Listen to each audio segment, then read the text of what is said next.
Hello, welcome, good evening, and yeah, welcome to our open development live stream for January 2021. And yes, we have been doing this for a bit more than 2 years now. Um, this month, our patrons voted for a repeating texture node, which essentially allows you to repeat a texture in a way that it hides the seams. It won't make them seamless, but it will hide the seams. And hello, Ingo, and hello, Renee, who at least was here. What you're seeing on the screen here is one of the samples that I found for technique to do that. This is done in real time using an OpenGL shader. And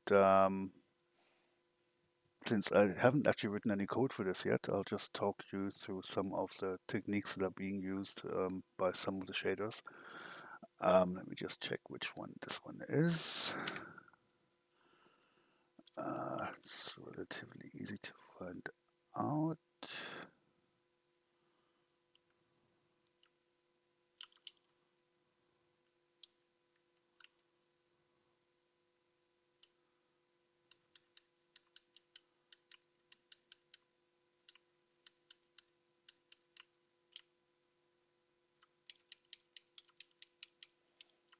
I think this is one of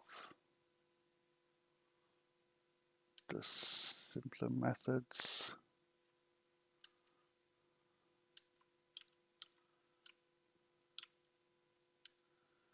Yeah, this one basically at most mixes two textures and shifts them around. Let me just show you some of the other ones that I'm looking at the moment. I think this is a good one. Which one is this one? All right, yeah, that's variation one. I've got that here.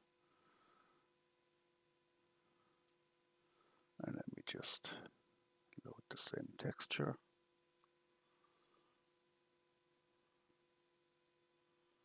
Let's take this one. And let's make sure that it's actually using colors. All right.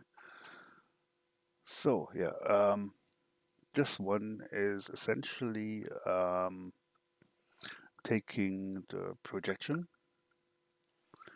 and tries to tile it like the random image mapper that we have, and then randomly translates the tiles in size, rotation, and eventually just blends the edges together, which kind of works for more organic textures like this one.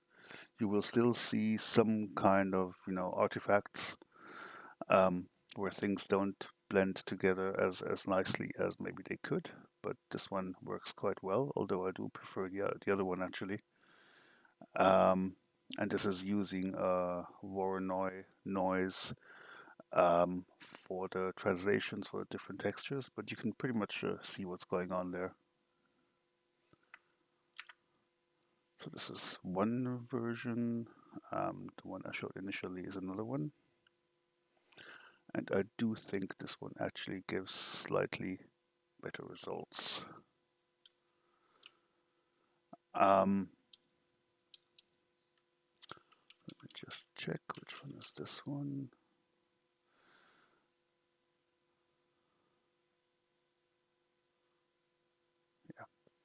Yeah.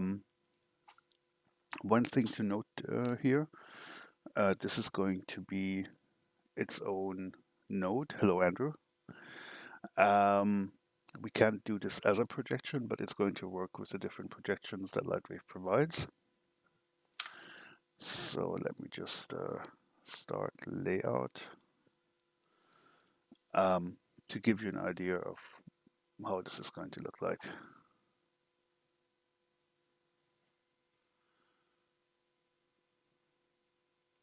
If Lightwave, yeah, Lightwave takes a bit longer here because I have a 3D connection device attached to it. So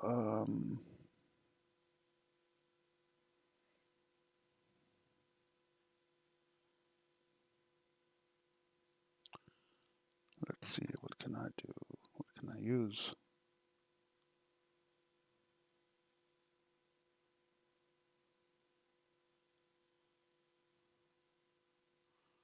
There we go. The triplanar cow.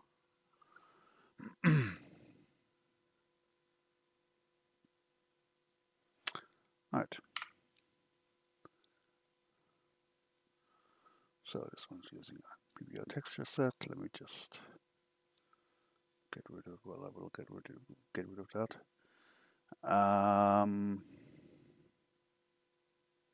2D textures. Which one is going to be closest? Probably something like the random image mapper. So that will allow you to load an image or add an image.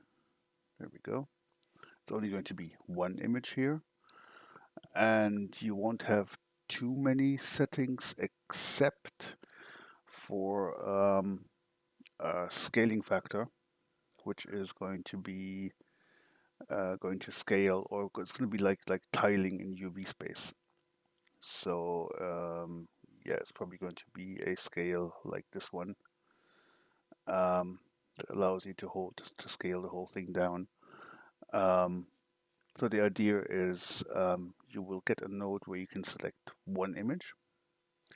You provide a projection to it, either one of the projection nodes, or if nothing is connected, it's going to use the default UV. And then the image is going to be seamlessly tiled within the projection, and you can scale it up or down. So it's basically something like this, but projected onto geometry. The thing is, it does require a custom texture mapping node, because since these are essentially multiple copies of the image layered on top of each other, at least at the seams, this is nothing that could be done with a single projection in Lightwave. Um, the projection nodes that you have and the ones that go into the projection inputs, they basically provide one UV coordinate for the texturing. The problem is that for a position on the surface that's being shaded, um, the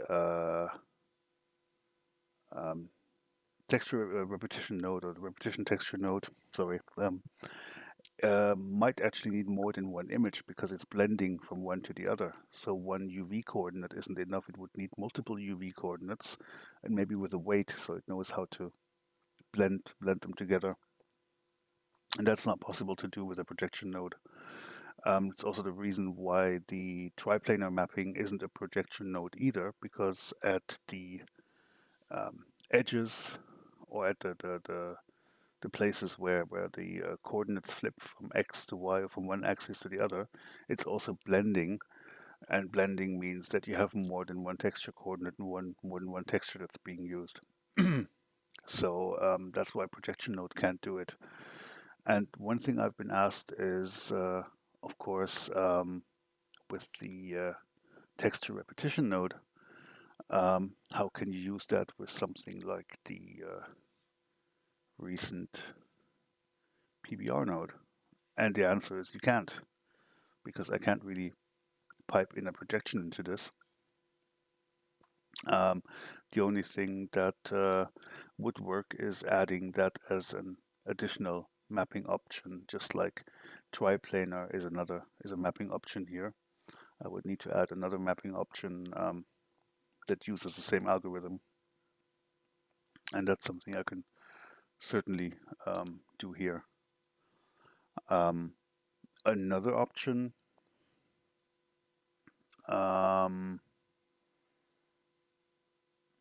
yeah, tricky. I mean, one thing I could also do, but that's way out of scope for this month, is basically write a custom projection node system where the where are they? Where I'm basically writing my own texture sampler, like or my own 2D text, my own image sampler. There we go. And as opposed to allowing a Lightwave native projection to go into this, it would be a custom projection that only our code would understand, and that could contain multiple UVs and respective weights. But yeah, that would be a pain to do, even though in hindsight it's probably the cleaner thing, because that would allow for either a image texture repetition projection, but also a triplanar projection. And then it would just go into one image sampler, and I wouldn't have to, rewrite this kind of user interface every single time there is like a new projection that's being added. And it would be something like a projection plus node or something like that.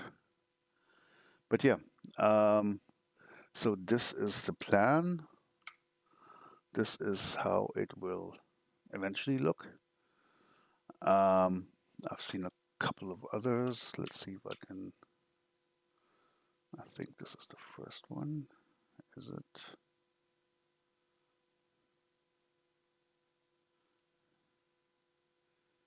Yeah, let me just open it. Window. These are all basically doing the same thing, but with different variations on how the code works. And on this one, you can actually see that the blending between the tiles quite well.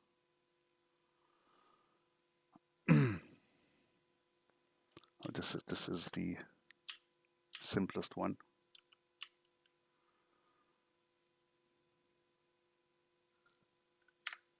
I mean, the good thing is the code is available for those. So it's just a matter of translating the GL shading code to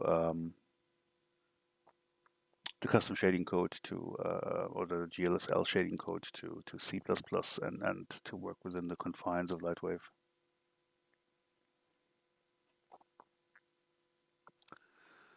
So yeah, that's the plan. So far, I didn't write anything.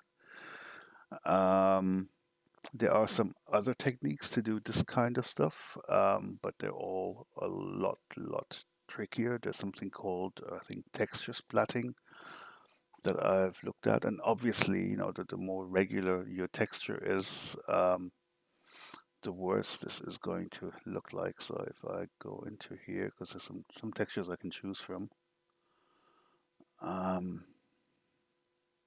If you take something like this,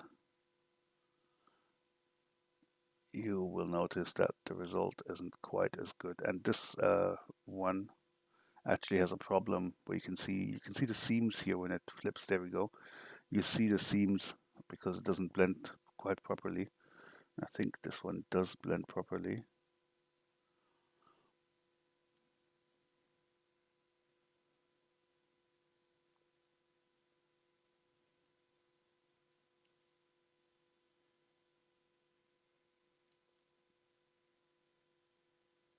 Now it's gonna, yeah, there we go. And you will see that it's not gonna be perfect at the edges, but at least this one does blend properly. And I might, I can't really upload any here. This works in any projection space. What the projection nodes do is they take something like circular, planar, whatever, and turn those into UVs. And it's the UVs that this works on. It requires them because you need essentially some grid for the whole thing to work on, and that's derived from the UV space.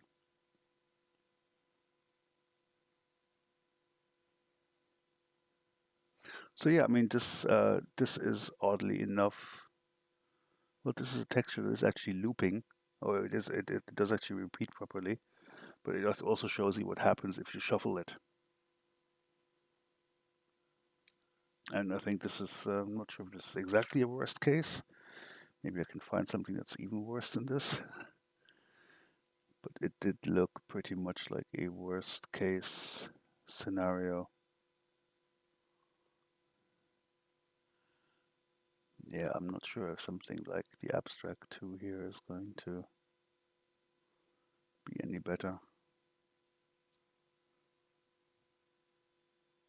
No, because here it kind of works already.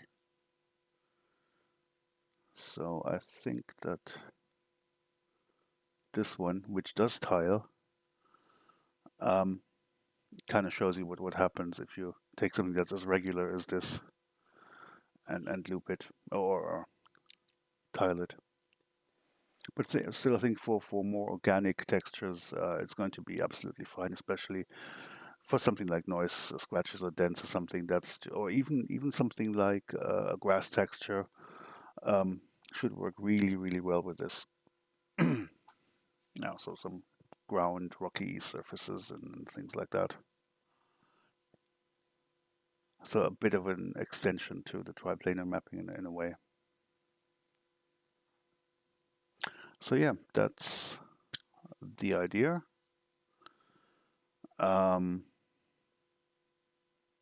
and yeah, I'll try to keep the whole thing as simple as possible, but I'll then add it to something like the PBR node for sure, and maybe even a triplanar one as well. But yeah, cleaning those things up is certainly out of scope. And also, if I actually take this out and like create special projection nodes for triplanar and for this, and an image sampler that works with it, then it would be something that's additional and not replacing the existing nodes. But I might actually, put that up for a vote next month or so, just to see how it goes. All right, so I'll leave this at that. There isn't really that much more to talk about. I mean, as you can see, there isn't that much code here, surprisingly. It looks fairly simple. Um, but there's some functions in here like texture, grad, and smooth step that are OpenGL shading language constructs that don't exist in the same way in Lightwave or in the support libraries that I've written or that I'm using. So I still need to figure out how a lot of this actually works. Say anything about the shader inputs? No, it doesn't.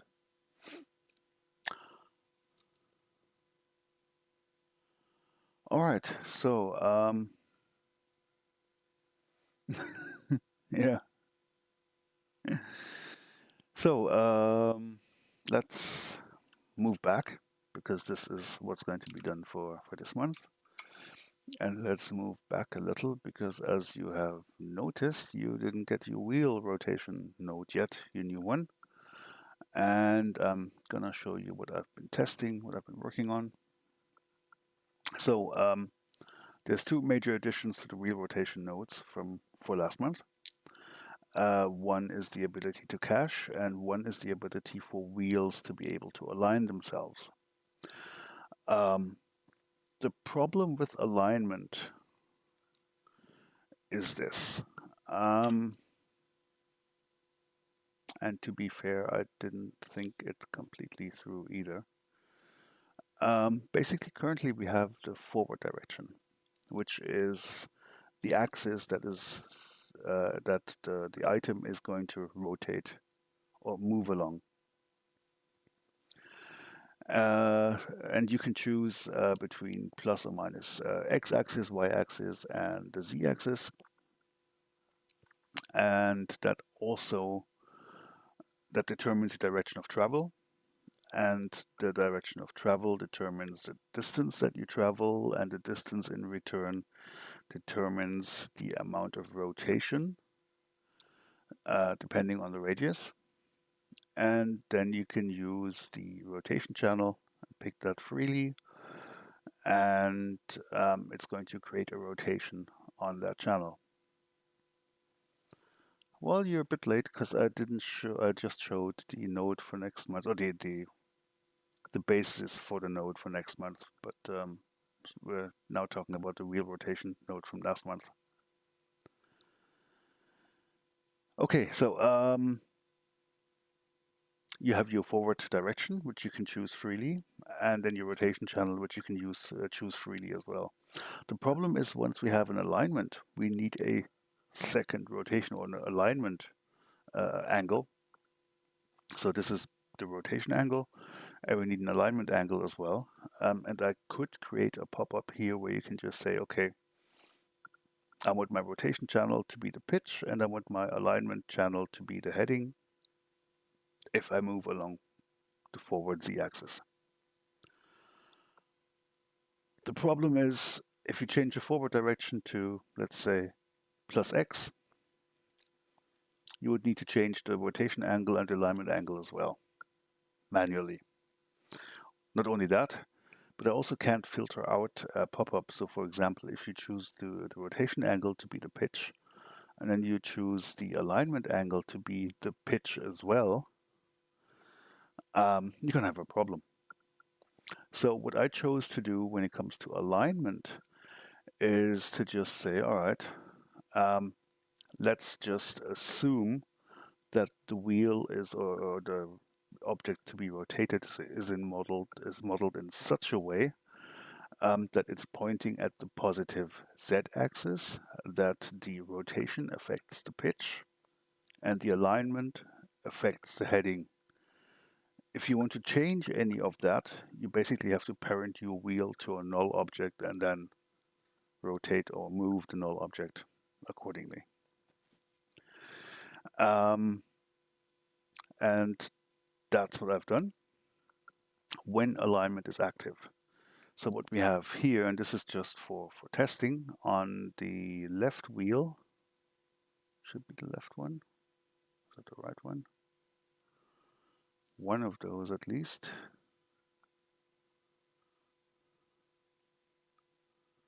I think it's this one. Nope.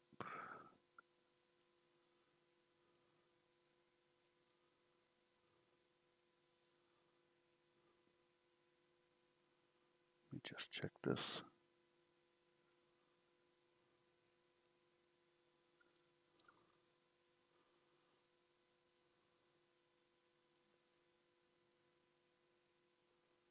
Okay.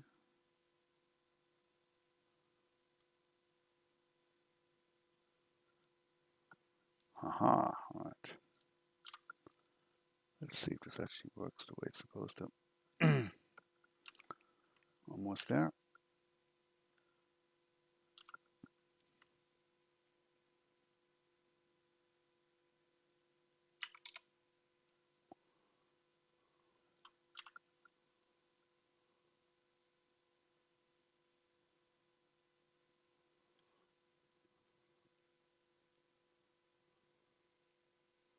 Yeah, okay, here we go. Rotation is kind of wrong, but that's not the point.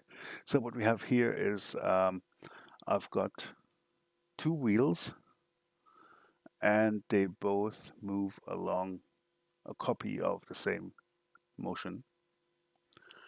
On the left-hand side, the wheel is aligned using the native Lightwave controller, which is in the motion options, the controllers and limits, the rotation heading controller, which I've set to align to path.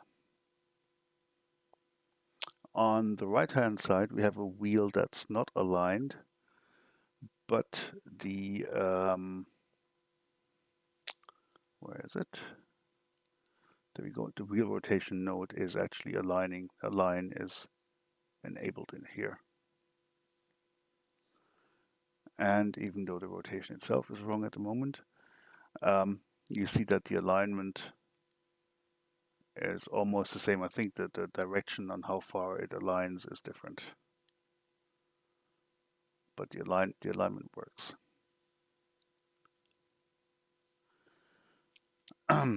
And as you can actually see in the plugin interface, here we go. if you activate align, currently I've got an alignment channel here. Now the idea is basically to get rid of this alignment channel, and as soon as the align button is activated or align is activated for the wheel, then it is going to automatically assume that the forward direction for the wheel is the positive z-axis, that you want to rotate the wheel around the pitch axis, and that the alignment affects the heading. Um, it's not really because it's easier to compute, but because it just keeps the user interface so much simpler. Um, so yeah, that's when it's going to actually it's just going to be that way when a line is on. If you have a line off, then like in the current version, you will be able to use different forward directions. And also try to disable the forward direction pop-up when a line isn't enabled. So this one will actually change a bit more than just activate the align. Yeah, you have to keep it simple. The first and last frame, I enabled that again. I'm not sure if I have to keep that. I have to do some checking because somebody reported an issue with the previous version when rendering a batch of frames on ScreamerNet or a network render, that it wouldn't. The first and last frame here should be the scene first and last frame, and that's what I'm asking the SDK to get as well, because I have to determine where does my rotation start or my wheel traveling, and usually that's at frame 0. But it seems that when rendering, at least on a network render node, that the first frame would be the first frame that it's rendering from and not the first scene frame. If you set the rotation multiplier to -100, it's going to rotate in the other direction. This basically, the rotation multiplier basically is, it's just multiplied to the rotation, and you can envelope it as well. What this would allow you to do, for example, is if you have a vehicle that starts driving and you want to overcrank the wheels,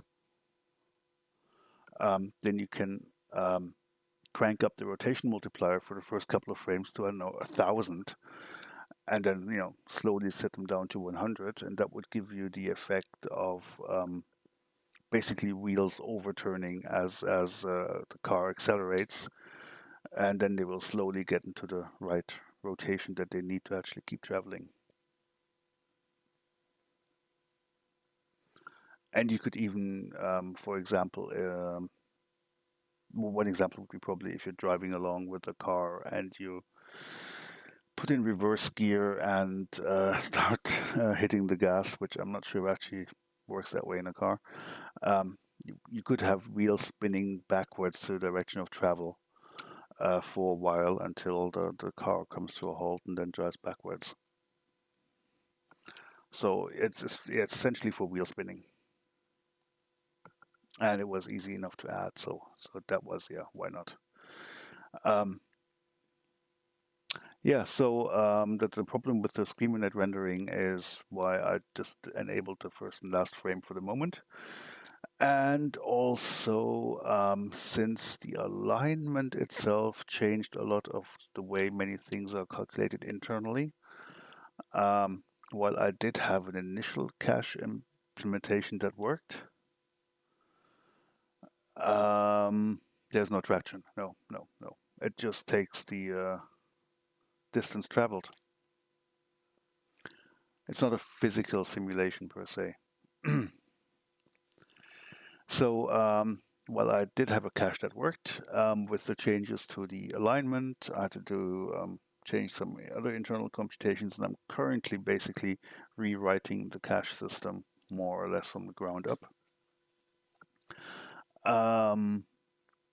So that's basically one of the showstoppers at the moment.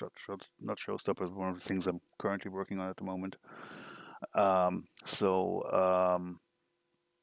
Once the cache system has a rework and once I've got the alignment to work the way I should, and I think it does, some user interface boxes, user interface changes, and also see how the first frame and last frame works on ScreamerNet. That's when I'll be able to send out a new version to you guys. The cache, I think that's something I explained on the last Q&A. The cache doesn't update automatically, so if you move an item, that changes how the wheel rotates. You will need to update the cache manually, unfortunately, because the node can't detect when something relevant has changed. I see a punny chat. So you will have to update the cache manually. One new option that I've added, one new option that I've added is save cache. If that is enabled, then the cache is going to be saved with the scene file or wherever the node is, and that will allow you to basically bake it. If let's assume you're going to render this on a network and you're saving it like this, so it says, okay, you have an active cache, but it's not being saved. Then when the scene is being loaded into your render node, when the first frame is being evaluated, or before that actually, the node would update the cache internally and go step through the scene, compute the cache, and then use it from then onwards. At least in theory, if the first and last frame work as intended. If you save the cache, then when this is loaded on a network render client, it will just load the cache and use that and not pre-compute anything.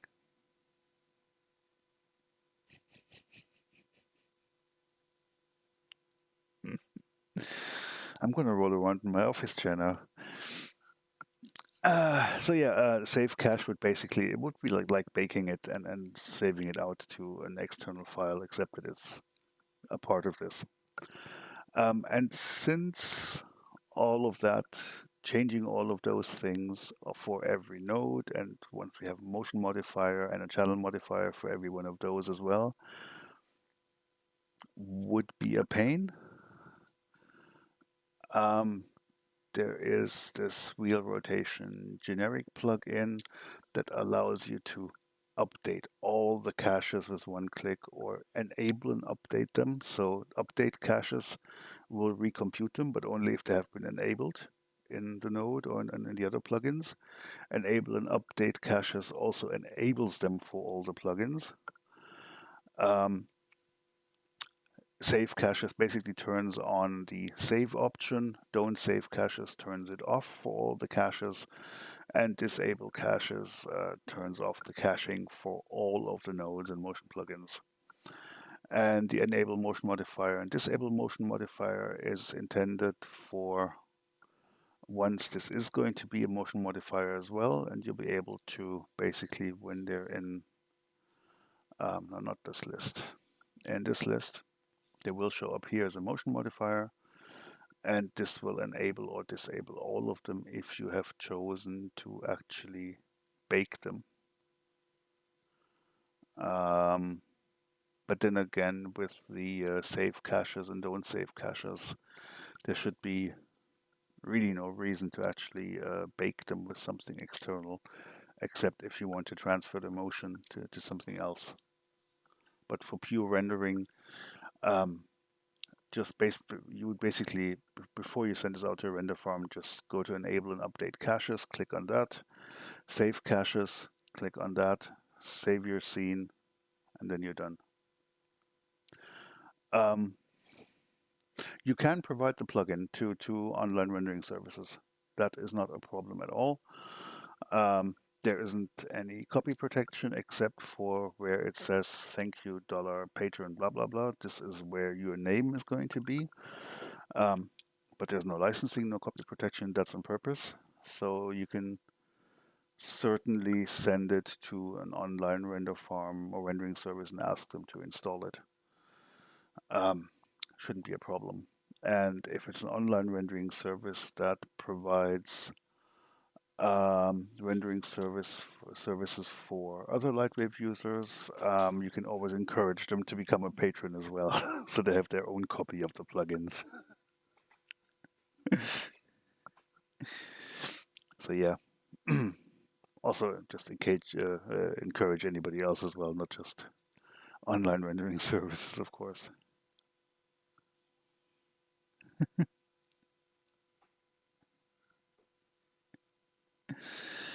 So, yeah, that is pretty much it. And for Carm, let me just show you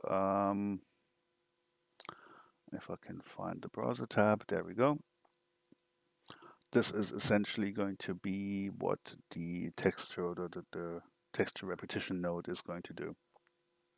This is like a worst case scenario because this image is actually fairly tileable, and it will just shuffle them around and smooth the edges a bit, and that way you can take any kind of image and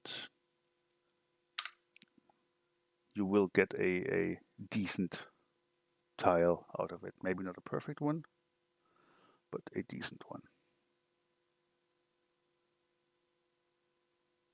This is also one of those, edge cases where it looks okay once it's shuffled, but it's certainly something different in this case when it's shuffled.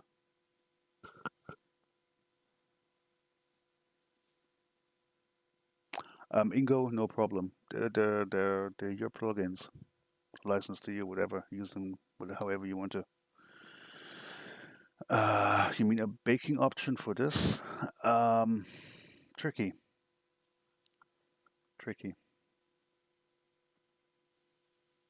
Because it basically repeats forever, and it should also.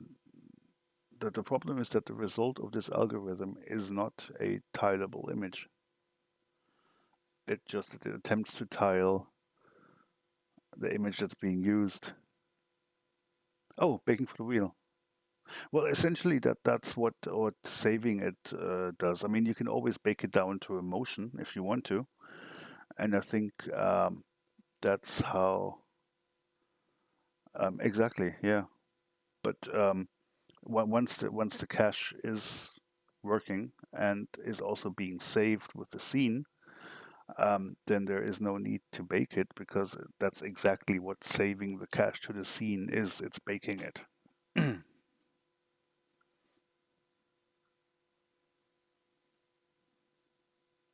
Ingo, no problem. You can put it in all of your machines. It doesn't matter.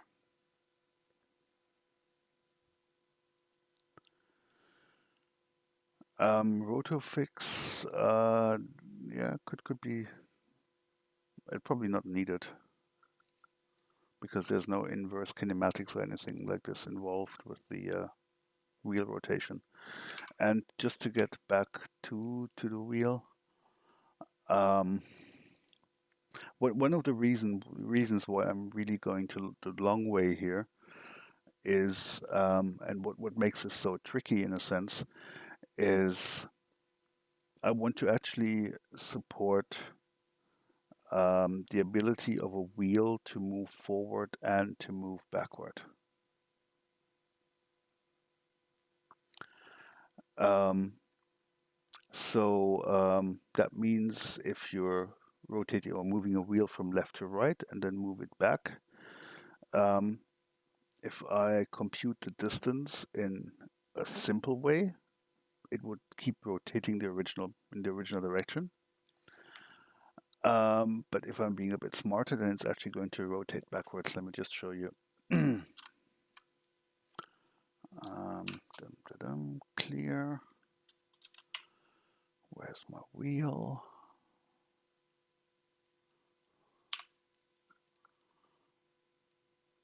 That's my forward wheel. Okay. And I'm just going to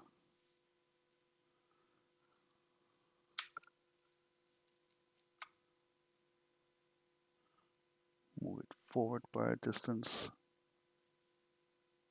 Just like that. And then actually just move it back. maybe even a bit. That's too far. All right. Let's also make the curve a bit nicer.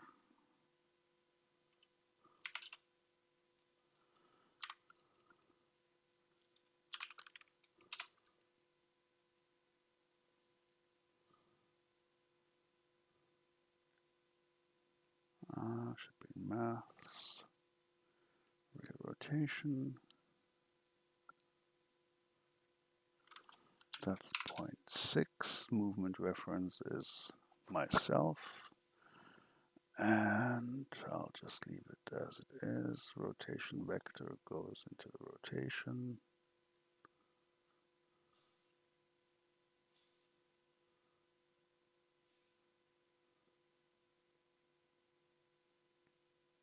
All right, yeah, there we go. So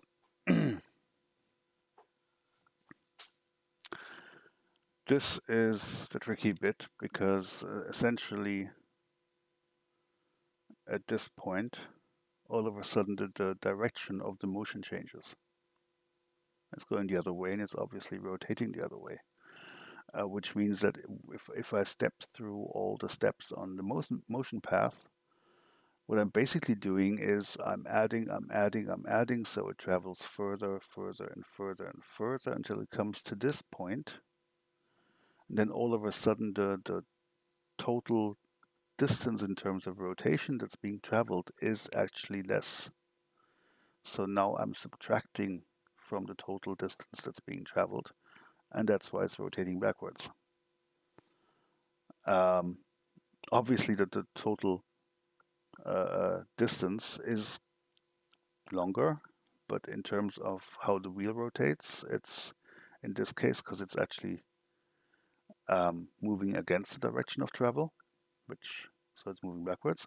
So it's actually less and less, and that's why it rotates backwards. The problem is once you combine this with automatically aligning the wheel, it gets super tricky because what I'm doing here to check the direction of travel is basically I look at the current frame where I am, and then I look at the next frame, at the position of the wheel at the next frame. And if that points into my original direction of travel, then it's a positive move. We're moving forward. If it actually points backwards, so if the next position of the wheel is in this case on the left, then I know, okay, I'm traveling backwards, or not just on the left, but somewhere behind, which could be a whole 180 degrees here. Once I have alignment enabled, I have to check the direction of travel in relation to the current rotation of the wheel. And that makes things a lot trickier. So for example, if let's say the wheel moves to, let's say here, I'll just set this back to 0.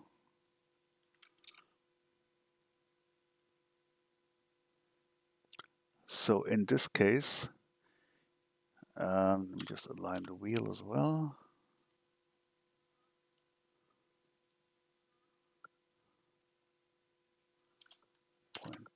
Point 1. So in this case, it's following the path nicely, even though the rotation is actually wrong again. And at this point, the alignment all of a sudden changes the orientation of the wheel. However, if you look at the motion path, in this case, it should actually go backwards. And yeah, that's just tricky.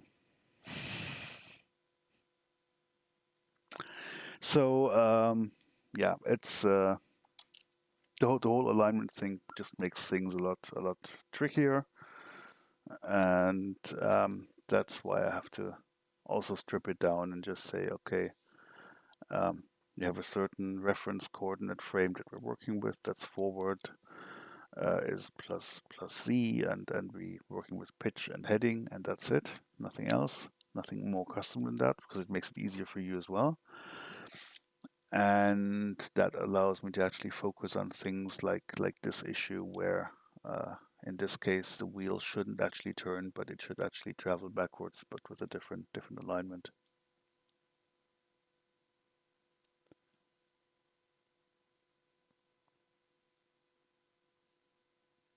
Oh yeah, it will look better, absolutely. Yeah, I mean, exactly. No wheel can turn like that. Granted, um, for a car, you probably wouldn't align the wheel itself. You would align parts of the suspension using the normal rigging tools. So the idea of actually having the wheel itself align might not even be the best idea to start with. Um, but since it's there, it should at least do it properly. And I think there's lots of cases where traveling backwards is just as important for many cases as aligning to the proper direction. Like I don't know if you're animating something that's more mechanical, like an elevator with the cables and pulleys and different kinds of wheels there. Or I don't know, the wheels on, well, okay, roller coaster doesn't go backwards, but stuff like that. Um, then actually rotating in both directions could be just as important as aligning it properly for something like a car. So yeah, it's tricky. It's surprisingly tricky. And the thing is, the alignment computation is currently kind of different from the rotation computation. It also happens at a different point in time.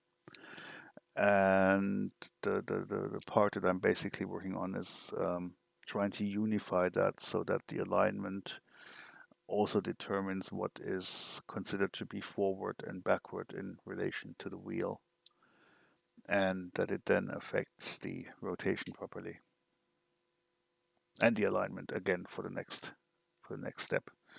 And also one thing that makes this a bit tricky is that the determining if the direction of the wheel changes is done by looking at the position at the next frame. However, the alignment of the wheel, this aligned thing, is determined what it looks at to see where it should point. That's being determined by the look ahead value, which is in seconds here. So if I increase this, you will notice that the wheel is going to start rotating much, much, much earlier. There we go. Yeah, it starts to flip. Boom, here. Even though it hasn't even reached that position. So basically, the controller that determines which direction the wheel looks at uses a different offset in time from my internal code to check if the direction of travel is still the same. And combining both of those, yeah, it's a bit of a headache. But my current approach is basically to simplify my code down as much as possible, um, kick out all the junk that's accumulated there when I try to do different stuff, and then once I've simplified it as much as possible, then I can actually build on top of that again. And that's why this is actually taking so long.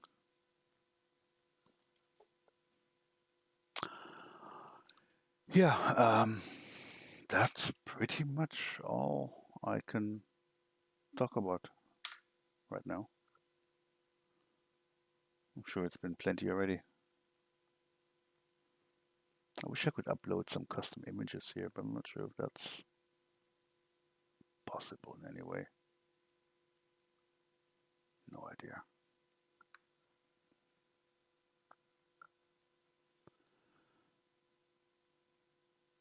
Yeah, but this is a good example for an image where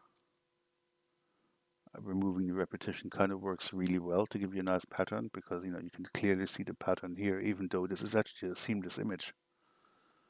Um, but if it zooms out now, that works quite well. It is a major headache, yeah. It certainly is. So, yeah. Well, yeah.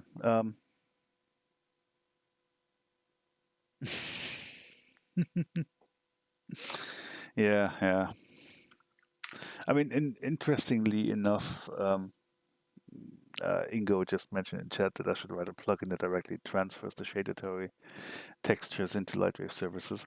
Well, for one, you kind of have that in not in Lightwave, but the open shading language that's used by other renderers is kind of something like that. It's like a render engine neutral shading language, which like OpenGL shading language is specialized for shading.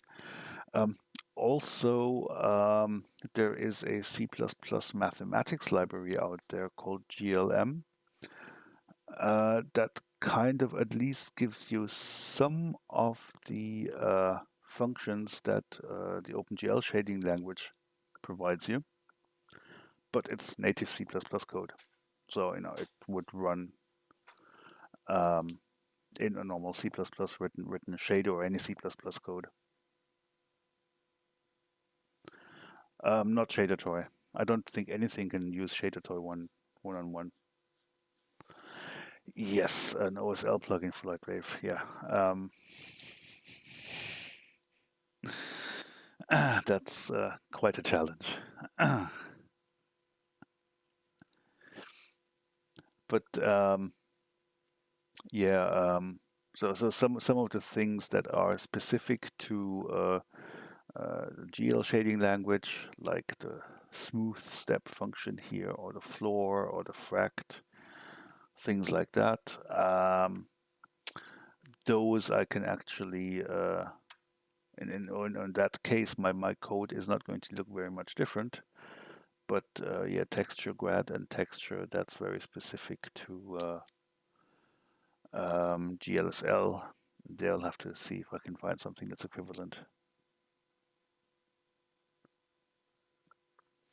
And yeah, getting OSL to run is one thing. The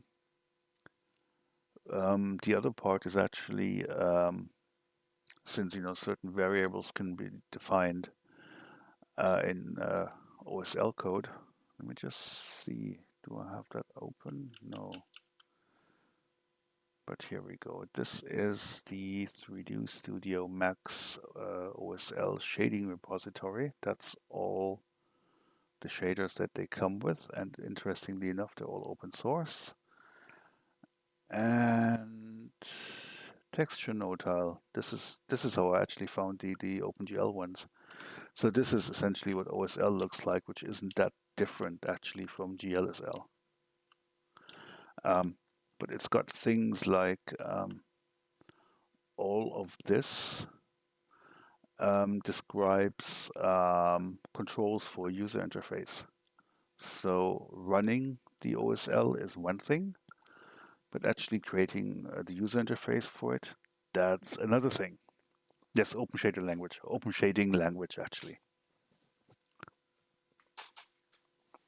That was written by Larry Gritz at ImageWorks, and it's basically a way to write shaders that can run on multiple render engines. And they've even gone so far that there's a way to translate or OSL to an OpenGL shading language or things like that that will run in real time then in some game engines or some previewers or whatever. Yeah, so that's pretty much it for today. I have to say, this January started off a bit slowly, but we're picking up speed. So thanks to all of you for. Well, PBR is a different standard. PBR is basically a standard on how a specific set of material types are being rendered and which parameters they have. Which is why you also got the PBR textures, because they are textures that directly feed into those parameters for that standard shading model. So basically PBR is a standard shading model, or a standardized shading model, even though there's different variants, because Pixar's PBR might be different from others, but in general, there are standard formulas on how to compute reflection, refraction, blah blah blah. What OSL does is it's one step lower. I mean, you could, for example, write a PBR shader using OSL as a language to implement it in, and I'm sure there's a few of them out there already. But OSL can also be used, to create procedural textures, to deal with texture maps and so on. And interestingly enough, some of the textures in the db&w tools are some that were originally OSL textures. The weave and the reflection lines shaders, or 2D textures, they were originally OSL, and so was the random image mapper. And to make it even worse, I got most of these from the 3ds Max OSL shaders repository. And you also get credits for that, of course. And I'm not sure if they actually have any. Does that show anything?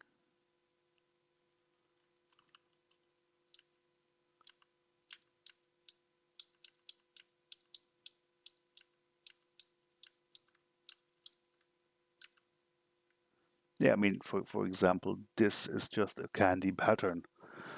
Um, but so the shading model that's underneath it might be PBR, but the color pattern, that's something that has been written in OSL. Doesn't Lightwave have any hatching shaders anymore? Parallax is tricky. Parallax is actually surprisingly tricky.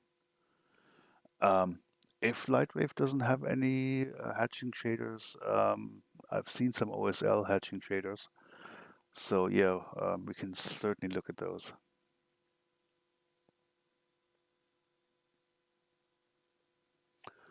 And Parallax, yeah, I'm not. I looked at that like ages ago, and it looked super tricky to implement. So yeah, I'm keeping away from that. But hatching shaders, yeah, absolutely. I'll if you don't find any Lightwave, I'm not sure if it does. Probably doesn't have any anymore. It used to have the old shading system had some written by Ernie Wright, if I remember correctly. Also had some halftone dithering dot thingy shaders. Hatching is a bit different.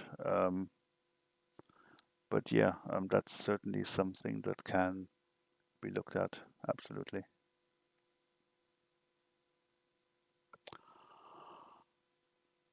All right then. So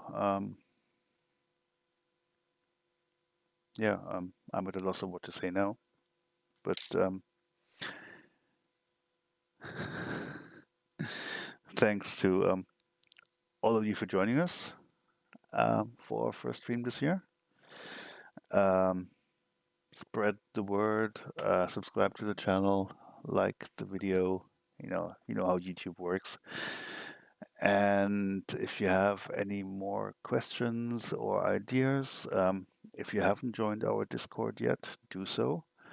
For our patrons, make sure you link your Discord account with your Patreon account. That way you automatically get the patron role on our Discord, which gets you to the sections where we actually talk about the db&w tools. And yeah, other than that, thanks to all of you for joining in, for actually not leaving the stream yet. And yeah, we'll talk to you later this month, at least the patrons, for the Q&A stream. And I suppose that's it. So everyone have a very, very good weekend. And I'll try to get something out to our patrons by next week or so. So thanks again and bye bye. Good night.